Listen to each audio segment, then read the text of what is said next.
잠언 14장 19절에서 27절에 있는 말씀 우리 다 같이 합독하시겠습니다. 악인은 선인 앞에 엎드려지고 불의한 자는 의인의 문에 엎드려지느니라. 가난한 자는 이웃에게도 미움을 받게 되나 부유한 자는 친구가 많으니라. 이웃을 업신 여기는 자는 죄를 범하는 자요 빈곤한 자를 불쌍히 여기는 자는 복이 있는 자니라. 악을 도모하는 자는 잘못 가는 것이 아니냐. 선을 도모하는 자에게는 인자와 진리가 있으리라. 모든 수고에는 이익이 있어도 입술의 말은 궁핍을 이룰 뿐이니라. 지혜로운 자의 재물은 그의 면류관이요 미련한 자의 소유는 다만 미련한 것이니라. 진실한 증인은 사람의 생명을 구원하여도 거짓말을 뱉는 사람은 속이느니라. 여호와를 경외하는 자에게는 견고한 의뢰가 있나니 그 자녀들에게 피난처가 있으리라. 여호와를 경외하는 것은 생명의 셈이니 사망의 그늘에서 벗어나게 하느니라. 아멘. 아멘. 잠언에 있는 말씀은 우리가 지금 살펴보는 그 구간 속에 있는 말씀들을 보면 한 절 한 절 잘 살펴봐야 되는 그런 겁니다. 지난번에도 말씀드렸지만 이것은 어떤 스토리가 있는 것이 아니에요. 그래서 명언식으로 우리가 하나하나 이렇게 풀어가는 것이 필요합니다. 오늘 19절에 보면 악인은 선인 앞에 엎드려지고 불의한 자는 의인의 문에 엎드리느니라 라고 얘기했습니다. 어떤 사람이 누군가에게 엎드린다는 것은 존경하는 의미에서 그럴 수 있고 또 그 사람의 권력에 짓눌려서 두려워서 정복당해서 엎드려지기도 합니다. 또 여기서 악인은 단순히 나쁜 사람이 아니라 자기의 뜻과 유익을 위해 살아가는 사람이고 선인은 하나님의 뜻대로 살아가는, 즉 하나님이 보시기에 좋은 사람입니다. 근데 자기의 유익을 위해서 악을 행하는 자는 하나님의 뜻대로 살아가는 사람 앞에 굴복된다. 그런 얘기예요. 세상의 관점에서 보면 자기의 뜻과 유익을 위해 살아가는 게 결코 나쁜 게 아닙니다. 이 세상의 원리가 그거거든요. 무한 경쟁 속에 살아남아야 되고 자기가 꿈꾸는 것을 이루어야 되고 그것을 나쁘다고 하지 않습니다. 그런데 하나님은 그걸 악이다라고 얘기할 수 있어요. 왜냐하면 하나님의 뜻 안에서 살아갈 사람들이 하나님의 뜻은 생각하지 않고 자기의 뜻대로 살아가기 때문에 그것이 옳은 길이 아니기 때문에 하나님이 보시기에 좋은 것이 아니기 때문에 그것을 악하다, 악인이다 이렇게 얘기를 합니다. 하나님은 분명히 저와 여러분을 통해서 하나님의 무슨 뜻을 이루고자 하는 그게 의도가 있는 겁니다. 그런데 우리가 하나님의 뜻을 전혀 묻지 않고 나의 뜻만을 위해서 막 살아간다면 하나님이 기뻐하지 않죠. 하나님이 기뻐하지 않는 것이 악인 겁니다. 그래서 불의한 자, 즉 의로우신 하나님의 뜻대로 살아가지 않는 자, 세상에서는 좋은 사람이지만 하나님에게는 불의한 자일 수 있는 그런 자들은 바로 의인의 문 앞에서 엎드려진다라고 이야기를 합니다. 의인의 문. 이 의인의 문은 어떤 의인이 큰 대궐 같은 궁궐을 짓고 살아간다 이런 뜻이 아니라 의인과 악인을 판별할 수 있는 그 판결의 문을 의인의 문이다 이렇게 얘기를 합니다. 과거 유대인들은 성문에서 사람들을 모아놓고 거기에서 판결하는 그런 그 관습이 있었어요. 여러분들이 잘 아는 구약 성경의 룻이 그랬습니다. 룻이 시어머니인 나오미를 지극정성으로 섬기니까 그 룻의 시아버지랑 연결되어 있던 그 친척인 보아스가 이 룻과 결혼하기를 원합니다. 그렇게 생각을 했어요. 그런데 자신보다 기업 물을 자가 순번이 앞선 사람이 있었어요. 그래서 그 사람과 담판을 짓기 위해서 성문에 사람들을 모읍니다. 룻기서 4장 1절과 2절에 보면 이렇게 얘기합니다. 보아스가 성문으로 올라가서 거기에 앉아 있더니 마침 보아스가 말하던 기업 물을 자가 지나가는지라. 보아스가 그에게 이르되 아무개여 이리로 와서 앉으라 하니 그가 와서 앉으매 보아스가 그 성읍 장로 10명을 청하여 이르되 당신들은 여기 앉으라 하니 그들이 앉으매 이렇게 얘기합니다. 그러니까 성문은 판결하는 것이에요. 여기서 의인의 문은 하나님의 의로 판결하는 그 문에 엎드려진다 이런 얘기를 하는 겁니다. 그래서 어떻게 됐어요? 그 기업 물을 자가 기업을 물으는데 너가 룻까지 책임져야 된다고 하니까 그 사람이 거부했어요. 그래도 보아스가 그 다음 순번으로 그 집안의 기업뿐만 아니라 룻까지 데리고 와서 자기의 아내로 삼습니다. 판결이 된 거죠. 오늘 본문에서는 그 얘기를 하는 거예요. 자기의 뜻 안에서 살아가는 하나님 보시기엔 불의한 자는 그 판결의 성문 앞에서 그 의인 앞에 엎드려질 수밖에 없다라고 얘기를 하는 겁니다. 근데 여기서 우리가 잠깐 알아야 될 게 뭐냐면 성경에서는 이렇게 영적인 사실을 비유적으로 설명할 때가 있어요. 어떤 얘기가 있냐면 창세기 4장 7절에 이렇게 얘기합니다. 너가 선을 행하면 어찌 낫을 들지 못하겠느냐. 선을 행하지 아니하면 죄가 문에 엎드려져 있느니라. 죄가 너를 원하나 너는 죄를 다스릴지니라 라고 얘기했습니다. 이것은 하나님이 가인에게 하는 소리예요. 아벨과 그의 제사를 하나님이 흠양하시자 자기의 제물을 받지 않는 하나님에 대해서 화가 나고 또 아벨에 대해서 분노했어요. 가인이. 그래서 그 가인이 아벨에게 어떤 잘못한 일을 할 것을 아시고 하나님이 먼저 이 얘기를 하는 겁니다.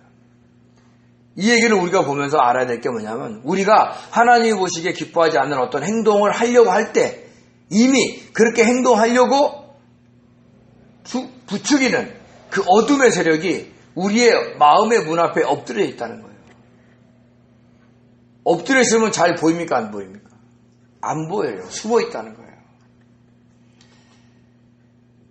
자기가 지금 세상적으로 보면 좋은 일이든 나쁜 일이든 하나님의 뜻이 아닐 수 있는 그런 일을 막 해하고 할 때 그 일을 부추기는 거예요. 그 일로 인해서 우리를 힘들게 하거나 우리를 절망에 빠뜨리려고 어둠의 세력이 엎드려 있다는 것을 우리는 아셔야 된다는 거죠.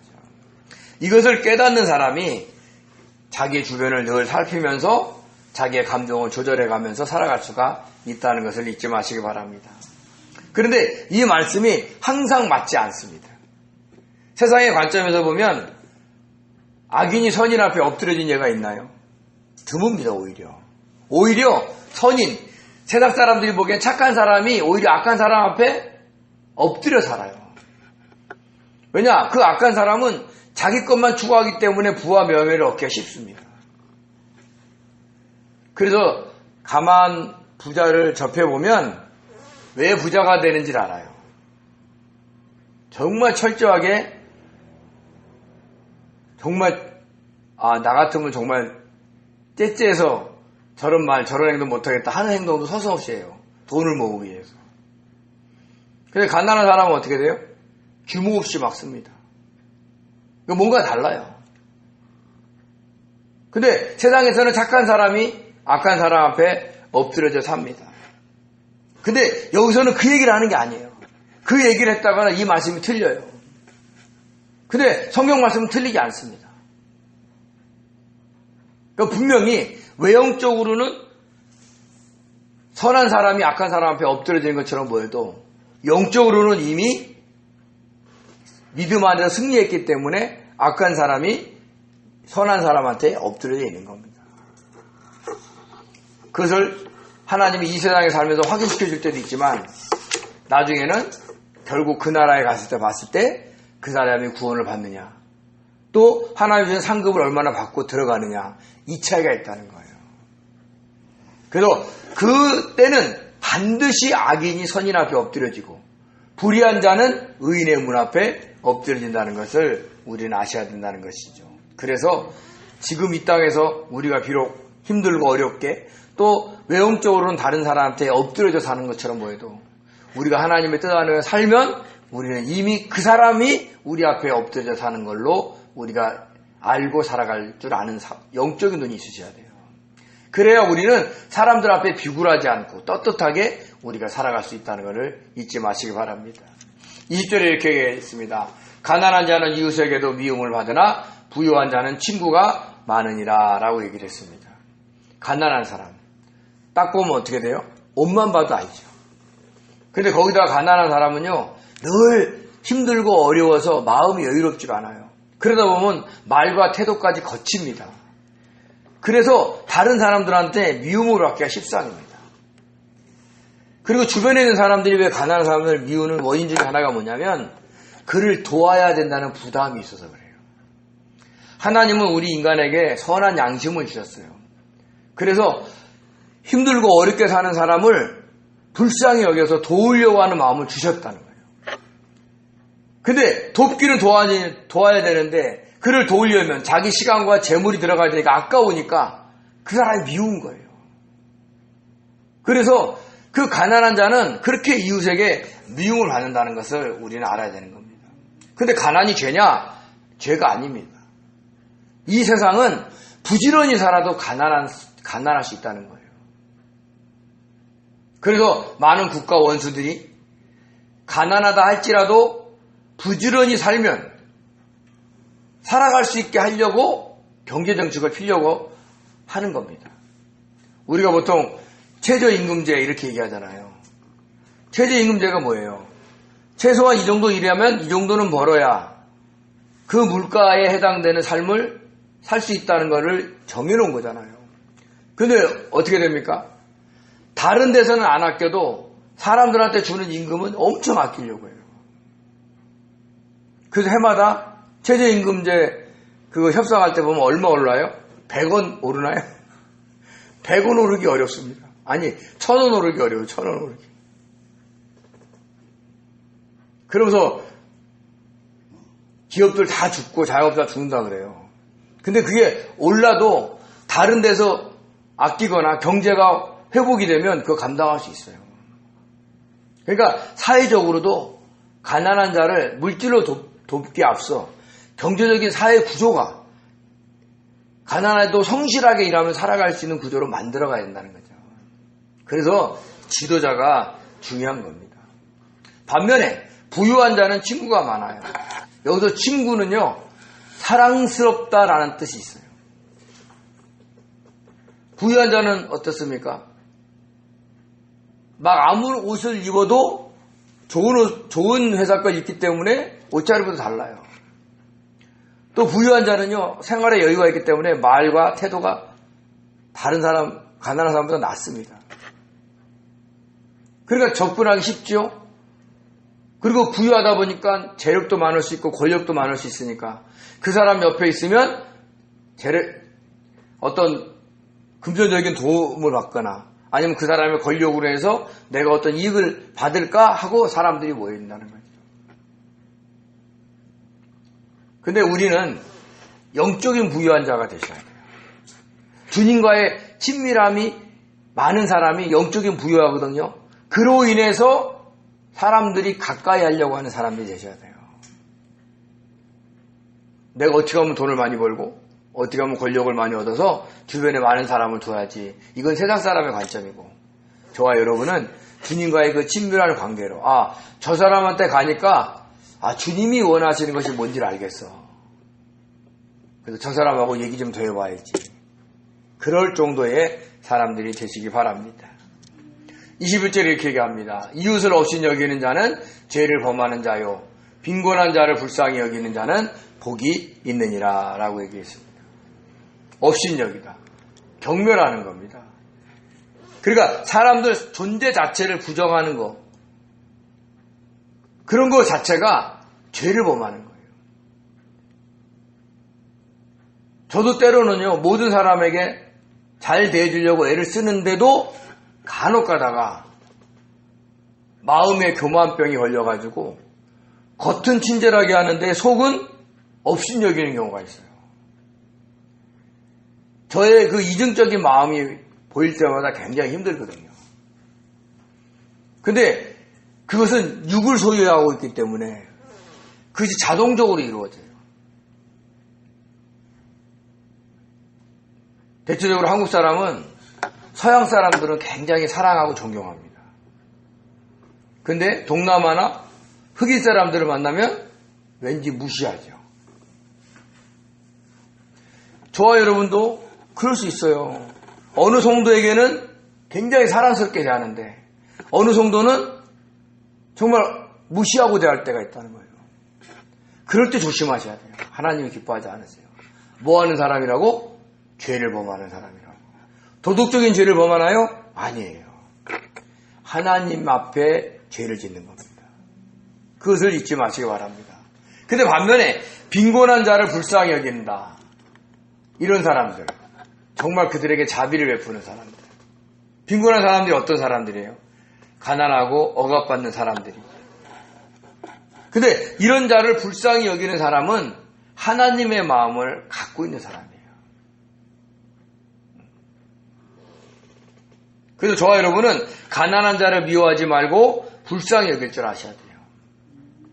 이 세상은 천국이 아닙니다. 하나님이 통치하시는 것은 어디에 통치하냐면 이 나라를 통치하는 전체 권세는 하나님이 일시적으로 사탄에게 줬어요.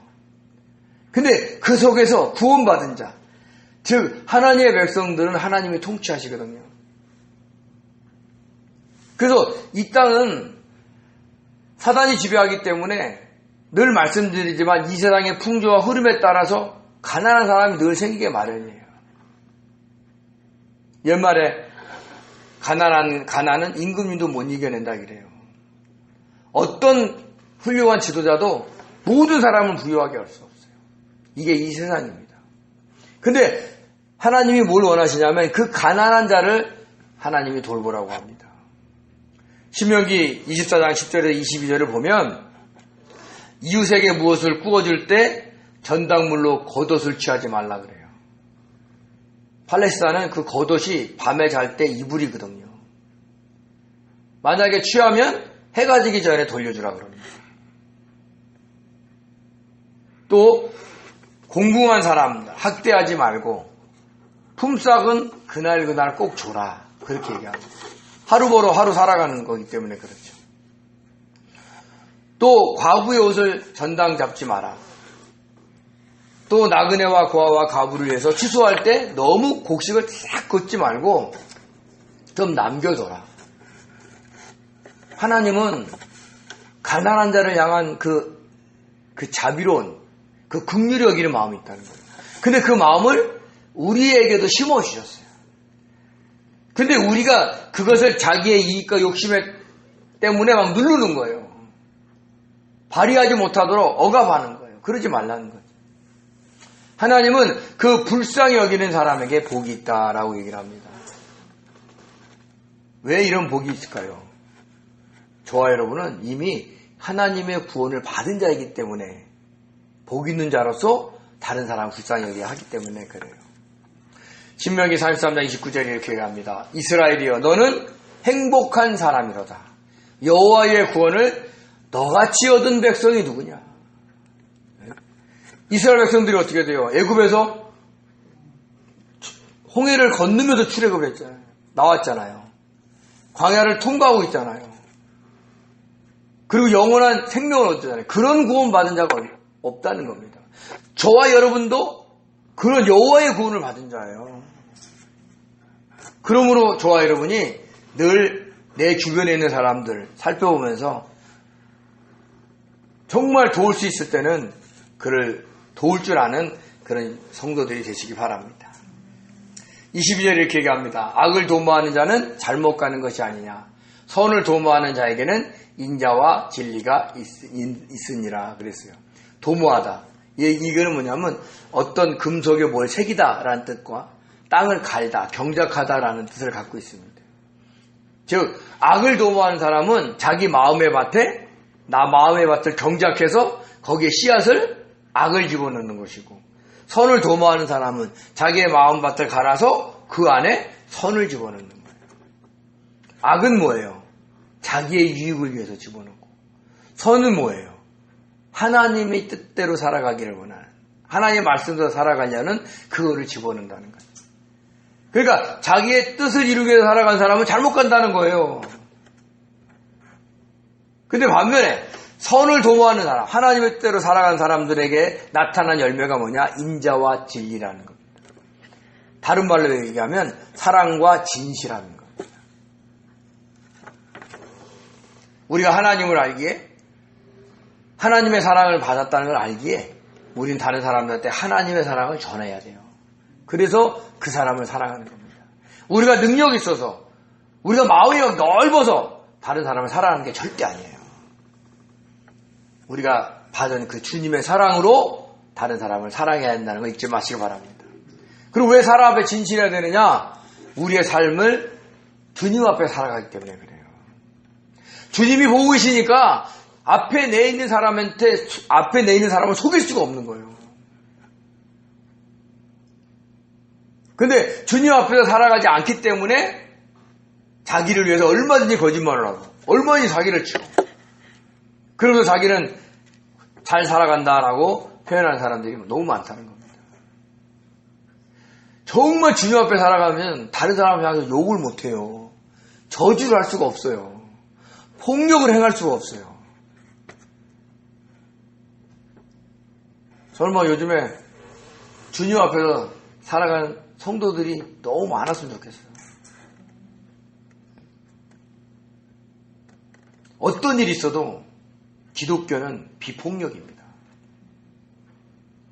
흑일운동을 주도했던 마틴 루터킹 목사님과 그 얘기를 했어요. 기독교는 비폭력입니다. 어떤 걸 주장해도 폭력하지 않습니다. 그것이 다른 사람들한테 선한 영향력을 끼칠 수가 있는 거예요. 복음의 문을 열 수 있는 거예요. 근데 교회 다니는 사람이 막 폭력적으로 행사하고 막 그러면 복음의 문이 닫히는 거예요. 이 땅에 우리가 이루고자 하는 것이 뭡니까? 결국은 우리가 다른 사람을 구원하는 거예요.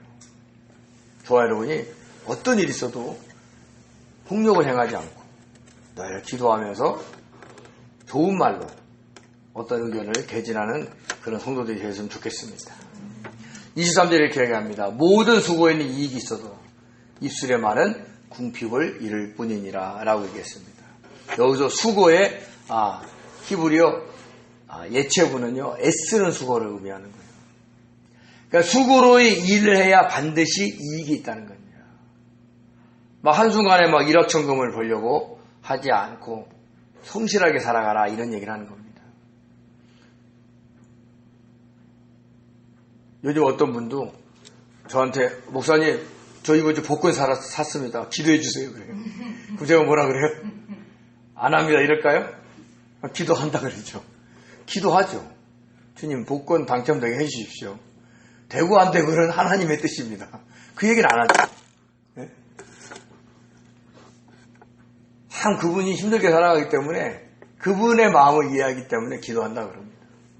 근데 그걸 이루시고 안 이루시는 건 하나님이 하시는 거예요. 그러면서 제가 그분한테 꼭 얘기하는 거예요. 열심히 일하십시오. 술 좀 조금 드시고 열심히 일하십시오. 목사님 아무리 해도 내가 생각하는 돈이 안 벌립니다. 그냥 그거예요. 돈을 버는데 내가 원하는 만큼이 안 벌린다는 거예요. 그래서 제가 그랬습니다. 그만큼 버는 것도 감사하게 여기면서 사십시오. 그러다 보면 하나님이 부어주실 때가 있습니다. 성도들은 이 땅에 허락하신 삶 속에서 열심히 일하는 거예요. 수고로 일해야 이익이 있다는 걸 아셔야 되는 거죠. 반면에 입술의 말은 어떻게 해요? 궁핍을 얻을 뿐인 거예요. 여기서 입술의 말이 뭐예요? 그냥 말로만 하는 거예요. 막 허황된 계획들 막 얘기하고.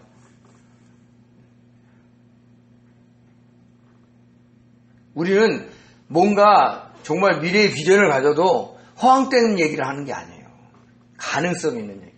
내가 할 수 있는 능력 범위 내에서 할 수 있는 얘기. 그거 얘기해야 돼요. 지금은 아무것도 없는데 막 큰 그림을 막 예시하는 분들이 많아요. 그럼 참 보고 있으면 안타까워요. 성경에 그러잖아요. 입술의 말은 궁핍을 이룰 뿐이다는 거예요. 실제적으로 얻는 게 하나도 없어요. 그러면 어떻게 됩니까? 계속 가난해집니다. 우리는 그러지 않으셔야 돼요. 하루하루 우리가 생각하는 양의 돈이 벌리지 않아도 최선을 다해서 일을 해야 돼요. 그러다 보면 하나님이 부어주세요. 생각만 해도 안 되고 말만 해도 안 돼요. 우리가 몸으로 실천할 줄 아는 그런 성도들이 되시기 바랍니다. 24절에 이렇게 얘기합니다. 지혜로운 자의 재물은 그의 면류관이요 미련한 자의 소유는 다만 미련한 것이다 라고 얘기합니다. 지혜로운 자의 재물, 즉 재산인 거예요. 근데 이 사람은 왜 그게 면류관이 될까요? 세상의 모든 부자가 그 재물이 그 사람의 면류관이 될까요? 아니에요. 지혜로운 자의 재물은 지혜이신 주님의 뜻대로 물질을 쓸 줄 아는 사람이에요. 그래서 하나님의 뜻을 이루기 때문에 그게 그 사람의 의의 면류관으로 부어주는 거예요. 머리에 화관을 쓰는 거죠. 여기서 막 우리가 보통 보면 뭐 생일 축하할 때 보면 막 돈다발을 받으시라고 막 실제적으로 막 5만 원권으로 꽃을 만들어서 이게 주는 분들이 계셔요. 근데 세상 사람들은 그것을 보고 그냥 막 꽃다발 받았다고 좋고 또 화관을 만들었으면 돈으로 화관 만들었으면 돈으로 화관 만들었다고 좋아할지 몰라도 우리는 그게 아니라 주님의 뜻 안에서 물질을 써서 주님의 뜻을 이름으로 머리에 면류관을 쓸 줄 아셔야 돼요. 그래서 우리가 지금 없어도 작은 걸 써도 내가 이해하는 것이 주님의 뜻이 무엇인지 묻고 주님이 기뻐하시는 것을 행하는 사람들 되시기 바랍니다. 반면에 미련한 자의 소유는 다만 미련한 것이요 할 때 이게 미련하다란 히브리어가 어리석다는 거거든요. 근데 어리석은 자의 소유가 어리석음이에요. 이 말이 굉장히 우리에게 전해주는 시사한 게 커요. 미련한 자 갖고 있는 재물은 다 어리석다는 거예요. 그리고 결국은 그가 자기의 면류관을 쓰지 않고 다 미련한 어리석은 것으로 다 낭비한다는 얘기를 하는 겁니다. 자기 생각대로 자기 판단대로 자기를 드러내기 위해서 자기를 뽐내기 위해서 자기를 나타내기 위해서 그런 소유는 그런 재물은 아무런 의미가 없다는 얘기를 해주고 있는 거예요. 우리가 정말 하나님의 주시는 그 의의 면류관을 쓰려면 지혜로운 자의 재물처럼 지혜이신 주님의 뜻을 묻고 그분이 원하시는 그것을 쓸 줄 아는 그런 성도들이 되시기 바랍니다. 25절에 이렇게 얘기합니다. 진실한 증인은 사람의 생명을 구원하여도 거짓말을 뱉는 자는 속이느니라 라고 얘기했습니다. 진실한 사람. 여기서 진실은 진리의 말을 하는 사람이에요. 진리가 뭐예요? 하나의 말씀이에요. 진실한 증인은 법정에서 막 옳은 얘기를 했다고 해서 그런 얘기를 하는 게 아니라 물론 거기도 포함이 되겠죠. 근데 여기서 진실한 증인은 그 사람이 당한 그 환경에 하나님의 뜻이 무엇인지를 알려줄 수 있는 사람인 거예요. 그런 사람들이 그 사람의 네페시, 혼을 구원해내는 겁니다. 무작정 칭찬해서도 안 되고 무작정 편을 들어서도 안 돼요. 편을 들 때는 편을 들어야 되지만 잘못 갈 때는 잘못 간다고 얘기를 하셔야 돼요. 그래야 그 사람이 생명을 구원받습니다. 반면에 거짓말을 맺는 사람은 속이는 거예요. 여기서 거짓말 안에는 그 사람이 듣기 좋아하는 말만 하는 사람도 포함돼요. 여기서 뱉는 이라는 뜻하게 이게 막 내뱉다 이런 뜻이 있어요. 그러니까 하는 말마다 거짓말하는 사람. 근데 거기 안에 싫은 소리가 없을 수 있다는 거예요. 상대방이 들을 수 있게 최고로 좋은 소리만 할 수 있는데 그 말이 거짓말이라는 거예요. 저와 여러분은 그런 경우가 없나 한번 살펴보시기 바랍니다. 22절에 이렇게 갑니다. 여호와를 경외하는 자에게는 견고한 의뢰가 있나니 그 자녀들에게 피난처가 있으리라. 여호와를 경외하면서 막 의뢰해요. 여호와를 경외한다는 게 뭐예요? 여호와를 안다는 거예요. 우리가 주님을 안다는 거예요. 그러면 그 주님을 믿는 믿음이 어떻게 했어요? 약하겠어요? 강하겠어요? 강하죠. 견고한 의뢰가 있어요. 그런 사람들을 주님이 도와주시겠어요? 안 도와주시겠어요? 도와주신다니까요. 저분은 전능하신 하나님이시고 내가 그분을 의지함으로 내가 구원을 받고 이 땅을 살아간다는 걸 완전히 믿고 가는데 누가 안 도와주겠냐는 거예요. 근데 주님은 우리만 도와주는 게 아니라 그 자녀들까지도 피난처가 된다는 거예요. 저와 여러분의 자녀들이 마냥 행복하게 살까요? 어려움은 안 당할까요? 당합니다. 믿는 자들도 당해요. 이 세상은 그래요. 근데 하나님이 피난처가 되신다는 거예요. 그 어려운 환경 속에서.